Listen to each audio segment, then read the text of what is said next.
conclusão? I think a number of things. I mean, the first thing really was I just kept asking, well, where are the black people? I wanted to see, I know that Brazil has a large number of black people, and I wanted to see the black people in Brazil, As a black woman, whenever I go to a country that I know has a black population, I'm interested. I want to see, what I like to call my people. I want to see people who look like me. But what I realized is that, and I should say that I came to Brazil for a literary festival, and the literary festival was lovely, and my hosts were really wonderful. But I couldn't help but notice that there weren't many black Brazilians present. They just were not present. And we would go to a nice restaurant, and I would look around, and I just wouldn't see any black Brazilians.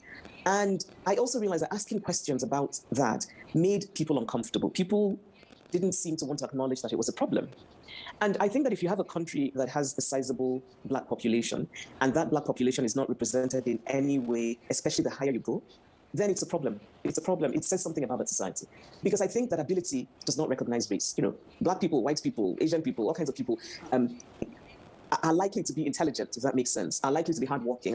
So if you have a country where a certain group of people don't have the same opportunities as the other groups, then it's not the fault of the members of that group. It's the fault of a society that has excluded them.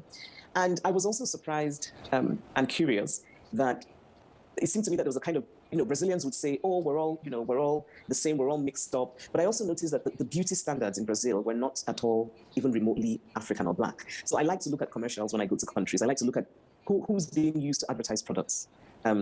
Because I think that says a lot about what the beauty ideals are in that country. And I don't remember seeing one single black, especially dark-skinned, I should say, because when we talk about race, I think we also should, be very honest and open and talk about how much anti-black racism is about a race, but it's also about color. So that the darker one is within a race, the more likely one is to encounter prejudice.